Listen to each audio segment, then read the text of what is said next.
desafío porque ya pasamos la primera semana. Hay muchas personas que tal vez no están ya en este momento con nosotros, personas que a lo mejor Dios llamó a su eternidad, pero creo que es un buen momento para nosotros agradecer y decidir caminar con Él, porque cada día es para eso, ¿no? Para que nosotros le digamos: Jesús, sí quiero caminar contigo. De acá poquito para ver. Voy a darle la bienvenida y va a ser el micrófono. Es que falta luz. El pastor Oscar Chávez. Muy bien, buenos días a todos. Vamos a iniciar el servicio el día de hoy. Como siempre, vamos a hacer una oración para entregar este tiempo al Señor. Señor, te damos gracias porque nos has permitido abrir los ojos, respirar, Señor, darnos cuenta que estamos aquí, Señor, como acabamos de declarar en las alabanzas que cantamos, con el único propósito de adorarte, Señor. Es lo único que nuestro corazón quiere, lo único que nuestro corazón clama para sentirse lleno, pleno de ti, Señor. Te damos gracias porque tú nos has obsequiado este tiempo, Señor, y porque nos has permitido venir a tu presencia. Gracias en el nombre de Cristo Jesús. Amén y amén. Muy bien, pues vamos a iniciar el día de hoy. Pueden tomar sus asientos. Y es importante hacer una breve reflexión porque la semana pasada estábamos celebrando el fin de un año y el inicio de un nuevo año. Hoy estamos aquí ya a una semana, es decir, como decía Tania, ya se nos fue una semana. El tiempo corre rapidísimo. Las situaciones se dan todos los días. Y también, como decía ella, muchas veces nosotros pensamos que quizás nunca nos iremos de este mundo o nunca pensamos en lo que viene después. Y la vida es tan efímera que no sabemos en qué momento el Señor nos puede llamar a su presencia. Por eso es que tenemos que estar listos para que en el momento que el Señor decida, nosotros podamos partir y correr hacia sus brazos, sin ningún problema, sin ninguna situación que nos impida estar en su presencia.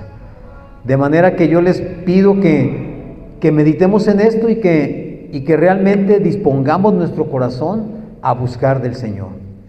Hoy vamos a hablar, es un tiempo, yo diría que es el último evento con el que se culmina el tiempo de Navidad. Y todos sabemos que precisamente también hoy, bueno, más bien el día de ayer, se celebra en el mundo una fiesta a los Reyes Magos, ¿verdad? Y precisamente de eso quiero hablar. Porque en la Biblia habla acerca de la visita de unos magos a Jesús recién nacido. La Biblia no nos dice que eran reyes, tampoco nos dice cuántos eran. Nos habla únicamente de la visita de los magos. ¿Y por qué magos? No magos porque fueran personas que hicieran magia, sino porque en aquel tiempo a las personas sabias, a los que estudiaban mucho, a los que dedicaban su vida a estudiar y a aprender y a conocer más, se les consideraba como magos, porque sabían más y conocían más que el resto de la gente. De tal manera que la palabra en verdad nos habla de que un grupo, no dice cuántos, de sabios llegaron a visitar a Jesús recién nacido en Belén. Y dice en el Evangelio de Mateo, capítulo 2, desde el versículo 1, si lo buscan por favor, y me dicen en qué momento lo tienen.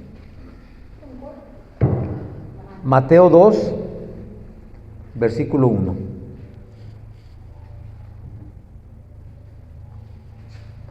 ¿Ya lo tenemos? Ok.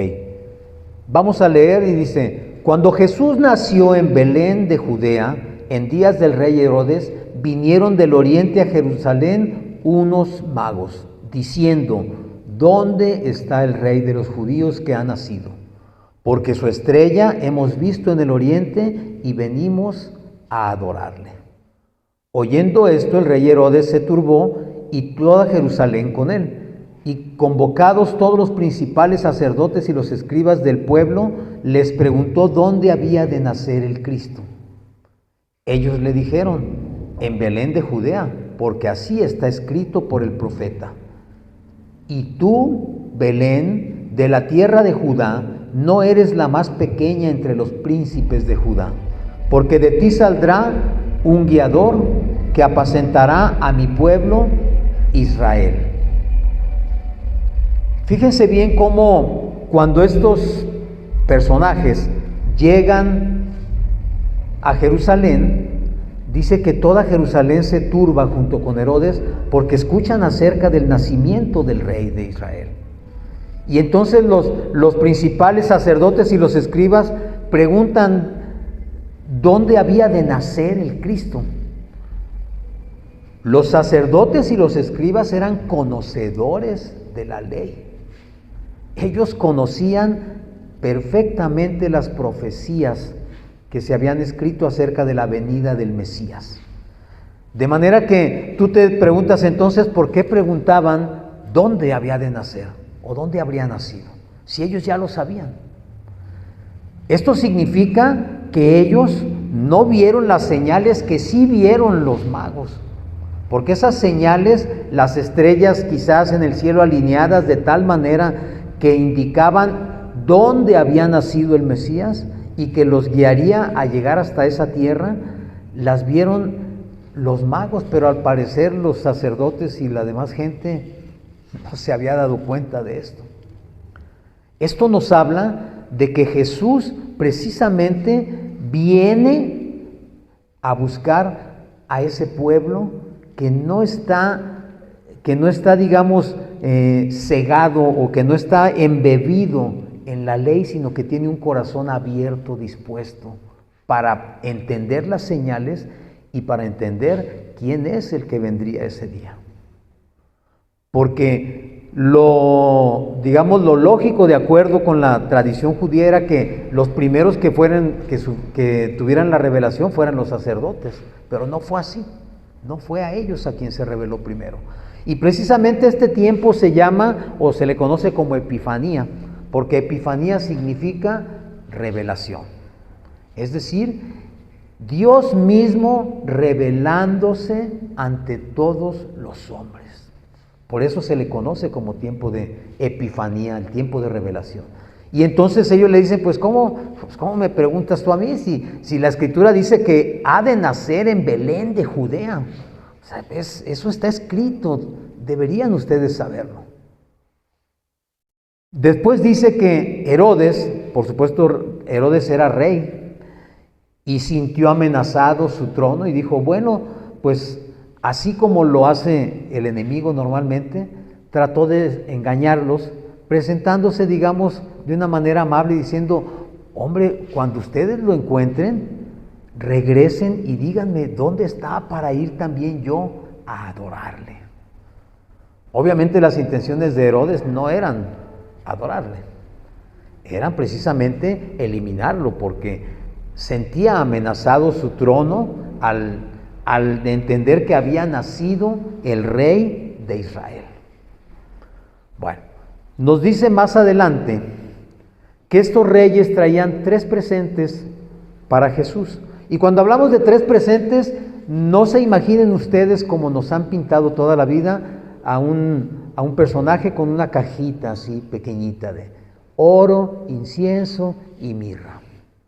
Habla de estas 3 cosas porque son 3 factores muy importantes. Tienen un significado muy especial.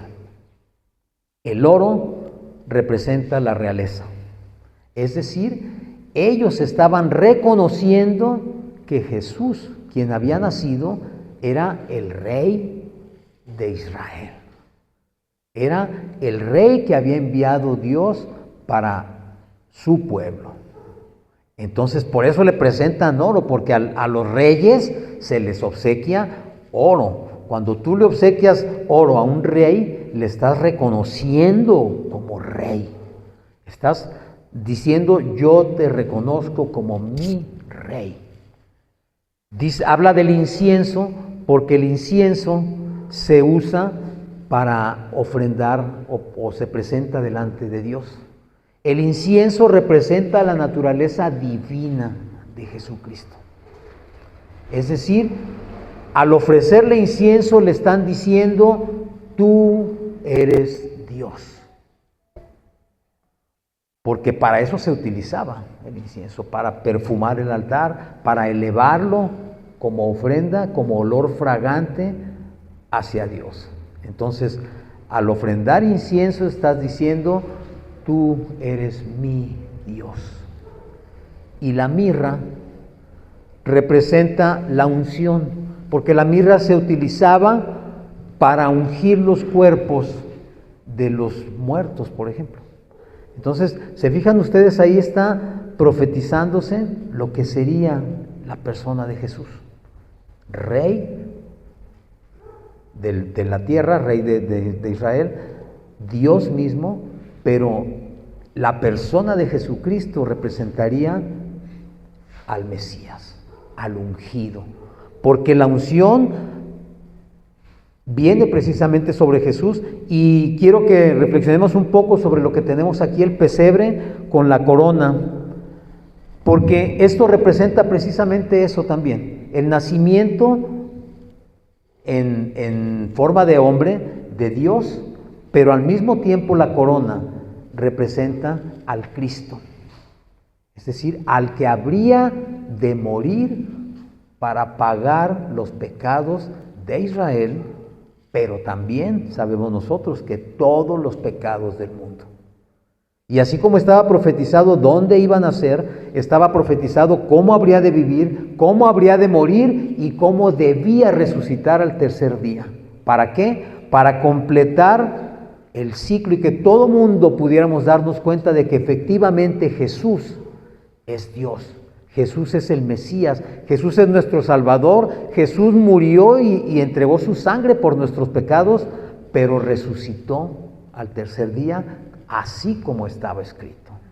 Todo eso se habría de cumplir años después, pero los magos estaban presentando delante de Jesús esos presentes, valga la redundancia, reconociendo a Jesús como Rey, como Salvador, como Dios y como Mesías. ¿Sí entendemos esta parte? Bueno, muy bien. Entonces, cuando ellos ven a Jesús, resulta que ellos son avisados por parte de Dios de que se fueran por otro lado. ¿Por qué? Porque si ellos regresaban con Herodes inocentemente, como se los había pedido, Herodes sabría exactamente dónde estaba Jesús y podría haber atentado contra él. Entonces, vino a ellos una revelación que les dijo, regresen por otro lado. Y ellos hicieron caso a esto. Esto después ya sabemos que provocó la ira de Herodes, que mandó matar a todos los menores de 2 años para asegurarse, según él, de que habría de matar a quien habría nacido como rey de Israel. Pero fíjense qué interesante está todo esto, porque en aquellos tiempos no era como hoy, que las ciudades están llenas de edificios y que tú puedes entrar por un lado y salir por otro y nadie te ve. Eran poblaciones pequeñas donde cualquiera que entraba o salía podía ser observado. La caravana que seguramente venía con estos magos, pues no era una caravana pequeña, entonces cualquiera podría ver que venían y que se retiraban. Y tú te preguntarás, pues ¿cómo es posible que si esto se podía ver en aquel tiempo, nadie le avisó a Herodes de que, oye, ya se fueron, se están yendo por otro lado, ¿verdad? Que nadie se diera cuenta de eso. ¿Por qué? Pues porque obviamente Dios prepara todas las cosas para que sus planes se cumplan al pie de la letra. Todos los detalles, todo lo que deba suceder para que acontezcan las cosas como Dios las tiene planeadas, seguramente van a suceder, porque a Dios, como decía Tania hace unos minutos también, Dios tiene todo siempre bajo su control. ¿Amén? Ok. Cuando nosotros leemos esta parte de la Escritura y entendemos realmente quién es Jesús, deberíamos estar tremendamente gozosos de saber que el Rey de Reyes nació, vivió, murió y resucitó por ti y por mí. Y esa seguridad nos debería mover en cada uno de los pasos de nuestras vidas, sabiendo, como dijimos, que Dios siempre tiene el control y que todo cuanto sucede, sucede porque Él permite que suceda. A veces, como personas, nos desesperamos por cómo suceden las cosas, o nos hacemos como que no nos damos cuenta o no queremos darnos cuenta de esto. La semana pasada, y hace unos minutos también me lo hacía mención Tania, bueno, hoy Tania intervino en muchas cosas. Me decía, la semana pasada estabas tú hablando acerca de cómo de un año o de una semana a otra pueden suceder 1000 cosas. Y sí, esta semana tuvimos un suceso familiar, el deceso de un hermano mío, y pues yo digo que no es casualmente, pero él murió precisamente un día antes de su cumpleaños. El cumpleaños el día 3 de enero, murió el día 2. Pero el día 3 estábamos todos velándolo. Toda la familia como si fuera una fiesta. Y hablamos acerca de eso, o sea, ¿cómo es posible que él pudo reunir en su cumpleaños, cosa que no sucedía bueno, yo no recuerdo que nunca haya sucedido, en los 60 años que él hubiera cumplido de vida, y precisamente ese día sucedió. Sus hermanos, sus padres, sus primos, sus parientes, sus amigos, todos reunidos en torno a él. Todos reunidos en torno a él. Entonces, tú te das cuenta de que precisamente Dios tiene todo preparado de una manera perfecta. No quiero platicarte todo lo que vivimos porque te tendría que dar una serie de detalles que confirman todo eso.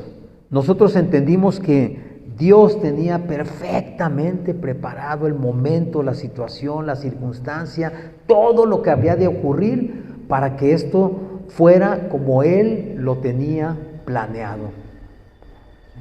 Y entonces tú dices, wow, en verdad que Dios es maravilloso. Es maravilloso porque, pues sí, efectivamente no se le escapa un solo detalle, nada absolutamente. Vamos a ir al Evangelio de Lucas. En Lucas 2:21.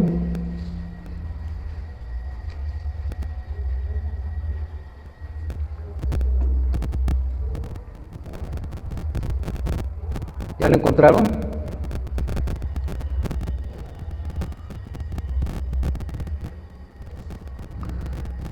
Lucas 2:21. ¿Ya lo tienen? Ok, dice aquí, es el momento en que presentan a Jesús en el templo. Ustedes saben que de acuerdo a la tradición judía, un niño varón debe ser circuncidado a los 8 días de su nacimiento, pero debe ser presentado al templo una vez que ha pasado el tiempo de la purificación, es decir, 40 días, para que la madre pueda presentarlo, acercarse al templo, llevar al niño y presentarlo delante de la congregación. Dice así, cumplidos los 8 días para circuncidar al niño, le pusieron por nombre Jesús, el cual le había sido puesto por el ángel antes que fuese concebido. Ya hablamos de que Jesús es el nombre de nuestro Señor, latinizado, porque el nombre de Jesús realmente es Yeshua, ¿sí? Y Yeshua significa, ya lo sabemos y ya lo dijimos, salvación. Es decir, su nombre sería salvación, el Salvador, el que salva.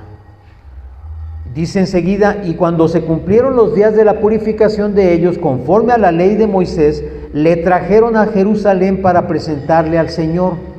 como está escrito en la ley del Señor, todo varón que abriere la matriz será llamado santo al Señor. Y para ofrecer conforme a lo que se dice en la ley del Señor, un par de tórtolas o 2 palominos. Y he aquí, había en Jerusalén un hombre llamado Simeón, y este hombre, justo y piadoso, esperaba la consolación de Israel, y el Espíritu Santo estaba sobre él. Y le había sido revelado por el Espíritu Santo que no vería la muerte antes que viese al ungido del Señor.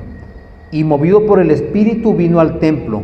Y cuando los padres del niño Jesús lo trajeron al templo para hacer por él conforme al rito de la ley, él le tomó en sus brazos y bendijo a Dios diciendo: ahora, Señor, despides a tu siervo en paz conforme a tu palabra, porque han visto mis ojos tu salvación, la cual has preparado en presencia de todos los pueblos, la luz para revelación a los gentiles y la gloria de tu pueblo Israel. Nuevamente, cualquiera pudiera pensar que el sacerdote encargado en el templo sería quien dijera esto, ¿verdad? De decir, me está entrando el Mesías, el nacido de Dios. Pero nuevamente nos habla aquí de un hombre que era justo y que el Espíritu Santo estaba sobre él, y que el Espíritu Santo le habría revelado que él no partiría de este mundo antes de ver al Mesías, antes de conocerle.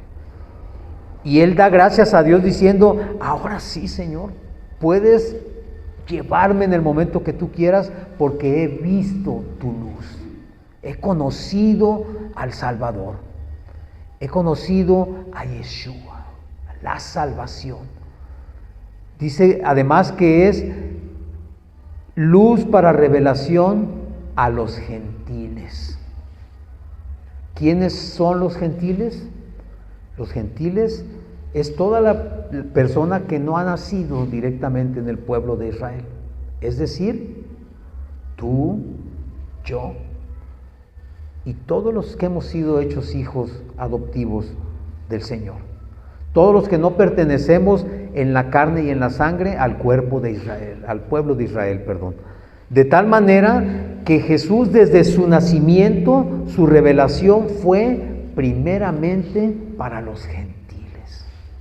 Porque sabía, Dios sabe perfectamente, que los religiosos de aquella época estaban como los religiosos de este tiempo, como son todos los religiosos, esperando de acuerdo a lo que ellos creían que sucedería, pero olvidando lo que estaba perfectamente escrito en la ley y queriendo, como siempre, adaptar a Dios a su manera de ser y no adaptar nuestra manera de ser a lo que Dios quiere. Por eso es que Jesús se revela a los gentiles y dice además que sería gloria para su pueblo Israel. A veces pensamos que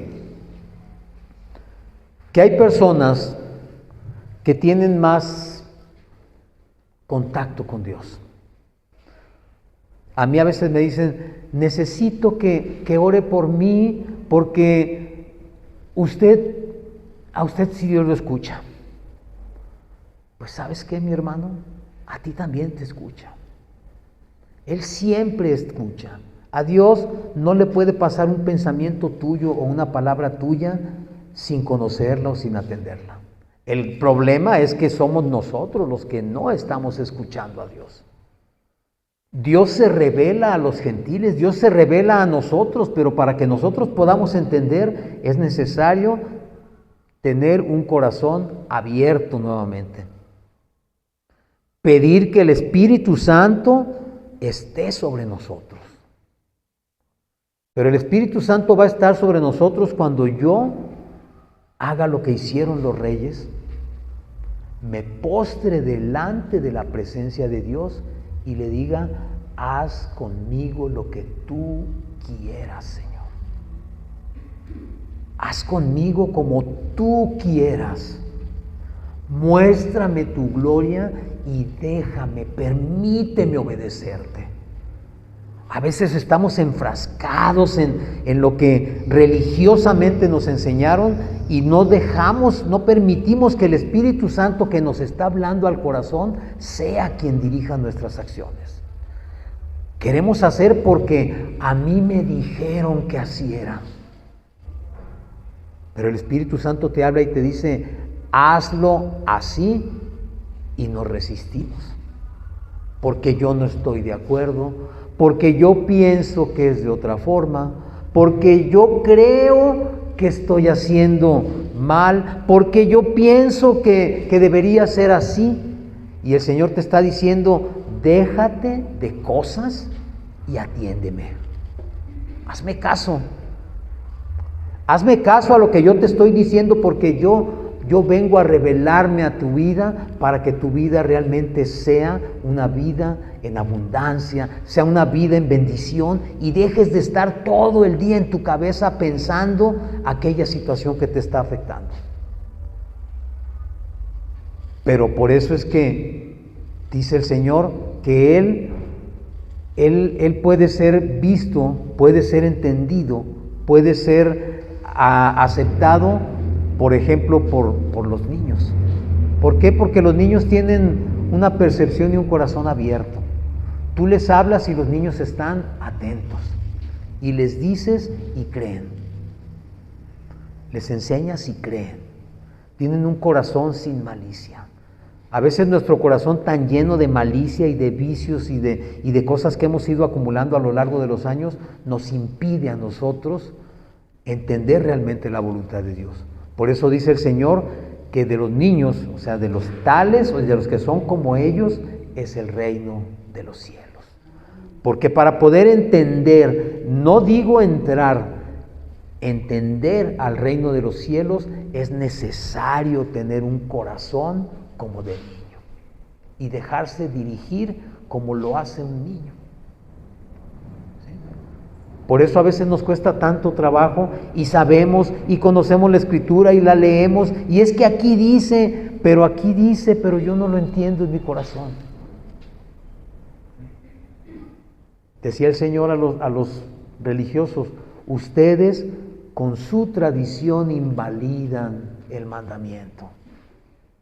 Estamos tan acostumbrados a hacer las cosas de una manera que no permitimos que el Espíritu Santo fluya con libertad y nos dirija realmente a actuar como Dios quiere que actuemos. Cuando tú permites que Jesús, realmente el Mesías, el Salvador, entre a tu corazón, en verdad tu vida sufre un cambio increíble, increíble.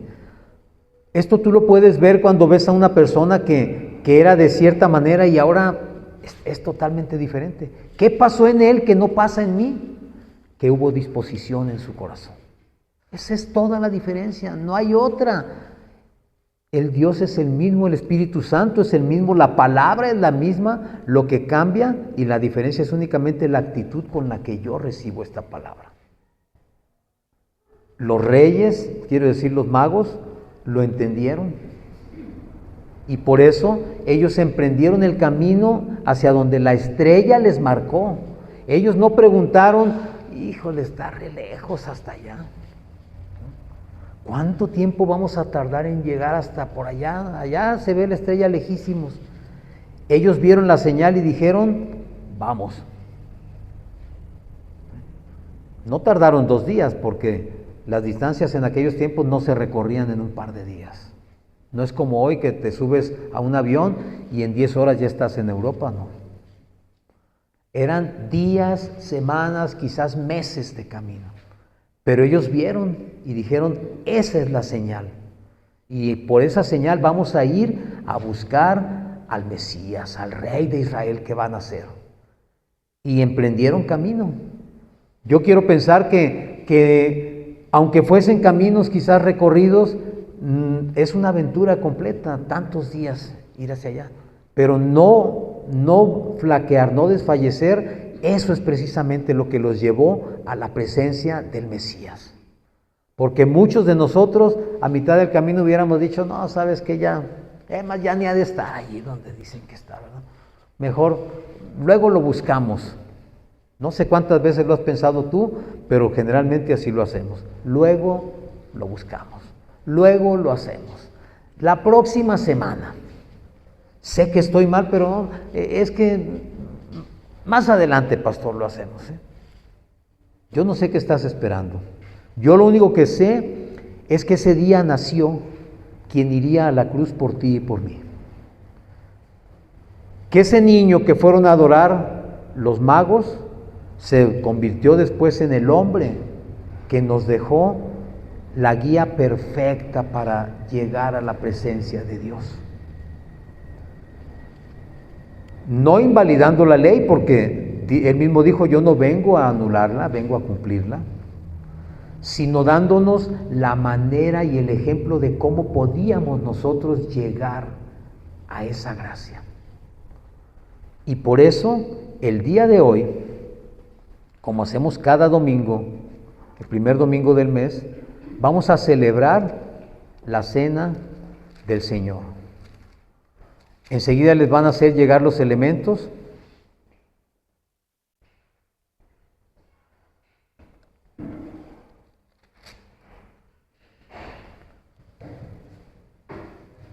Porque precisamente el nacimiento de Jesucristo es lo que dio pie a lo que hoy nosotros podemos vivir y disfrutar, que es vivir en la gracia de Dios.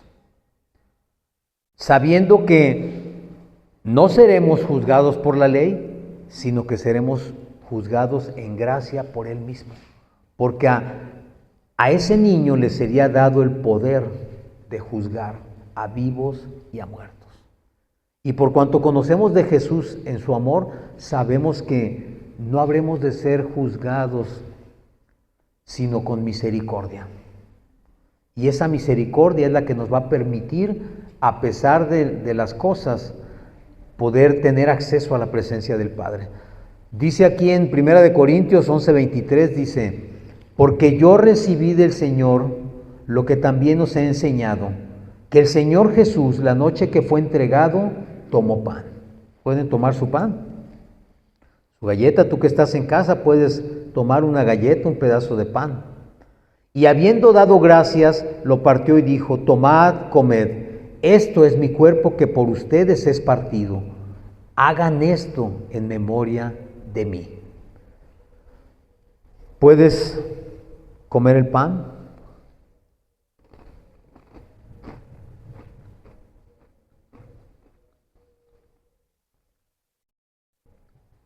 Es importante que entiendas que si bien esto es un acto de conmemoración, si estás en verdad comiendo un pedazo de pan, entiendas que el pan a que se refiere Jesús es el mismo. Él siempre dijo, yo soy el pan de vida.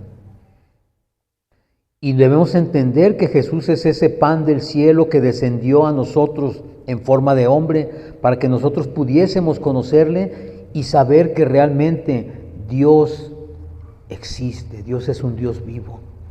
Saber que Él, aceptando la pasión que vendría después de este evento, aceptando todo el castigo que no merecía ciertamente, pero que por ti y por mí Él recibió, porque así estaba profetizado también que sería.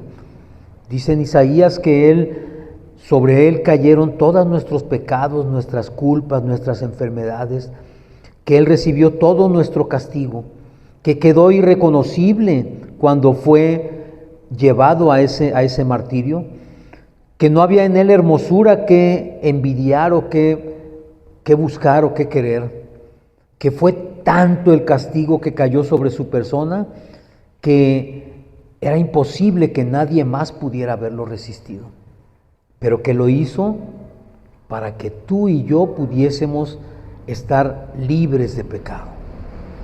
Ese pecado que no podemos pagar con nosotros mismos, Él lo pagó por nosotros. Por eso es que hoy tú y yo estamos aquí celebrando, conmemorando la muerte de Jesucristo. Dice también, asimismo tomó también la copa después de haber cenado, diciendo, Esta copa es el nuevo pacto en mi sangre. Haced esto todas las veces que la bebiereis en memoria de mí. ¿Puedes tomar el vino?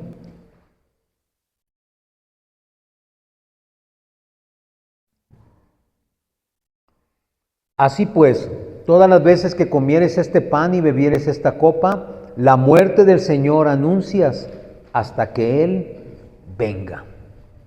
En la persona de Jesús se han cumplido más de 150 profecías que ya estaban escritas acerca de Él, de su primera venida. Pero hay otras que están por cumplirse aún, las que hablan de su segunda venida. Algunas cosas, algunos eventos de esa profecía ya los estamos viviendo hoy. Ya los estamos viendo. Estamos siendo testigos de las cosas que están sucediendo. De tal manera que esperamos, porque sabemos que así será, la segunda venida del Señor. Y la palabra nos dice que mientras esto suceda, nosotros tenemos que estar conmemorando, haciendo memoria de ese sacrificio de Jesús por ti y por mí. Ese pacto que se escribió en su sangre y con su sangre es un pacto inquebrantable, es un pacto eterno, un pacto que nos asegura que el día que Jesús venga, habremos de estar con Él en su presencia. Y si el Señor ha prometido y siempre cumple, ¿qué nos queda a nosotros? Creer que Él va a cumplir. Y dejar de querer hacer siempre nuestra voluntad, de querer hacer las cosas a nuestro modo para que se hagan las cosas al modo y conforme a la voluntad de nuestro Señor para con nosotros. Que además sabemos perfectamente que su voluntad es buena, agradable y perfecta. No importa que tú no lo puedas ver, no importa que tú no entiendas. Lo que sí debes creer es que si Dios lo dijo, lo va a hacer. Y lo que va a hacer es lo mejor para tu vida. Créelo, no lo dudes, no quieras jugar a Dios, no quieras arreglar tu vida tú mismo, porque no lo vas a poder hacer. Por eso el Señor nos dijo, este pacto es en mi sangre, la sangre perfecta, la sangre purísima de Cristo Jesús. Por eso sabemos y declaramos que Jesús es santo, santo, santo, porque es Dios mismo hecho carne para ti y para mí. La presencia de Dios, la revelación de Dios, la epifanía de Dios en el mundo para que tú y yo le pudiésemos conocer. Amén. Vamos a terminar este servicio y les voy a pedir que se pongan de pie para hacer una oración. Señor, nuevamente te damos gracias, Padre, porque sabemos que tu voluntad es buena, agradable y perfecta. Sabemos también y entendemos que tú nos hablas al corazón porque lo conoces perfectamente, Señor. Por eso es que en tus manos ponemos nuestras vidas, nuestros trabajos, nuestra economía, nuestra voluntad, nuestros pensamientos. Todo lo que hacemos, Señor, lo ponemos hoy delante de tu presencia. Reconocemos que tú eres el Hijo de Dios, que tú eres el Cristo enviado por el Señor, que tú eres nuestro Salvador, nuestro Mesías, que tú eres Dios manifestado como hombre. Quienes te pudieron conocer, Señor, tuvieron la dicha de tenerte físicamente, pero nosotros tenemos la dicha de conocerte por medio de tu Escritura, Señor, de tu palabra. Sabemos que todo lo que se profetizó se ha cumplido en tu persona y que lo que falta por cumplirse, así también será hecho, Señor. Gracias por nuestras vidas, gracias por nuestras familias, nuestros amigos, gracias por todo lo que tú en tu infinita misericordia nos das todos los días. Gracias, Señor, en el nombre de Cristo Jesús. Amén y amén.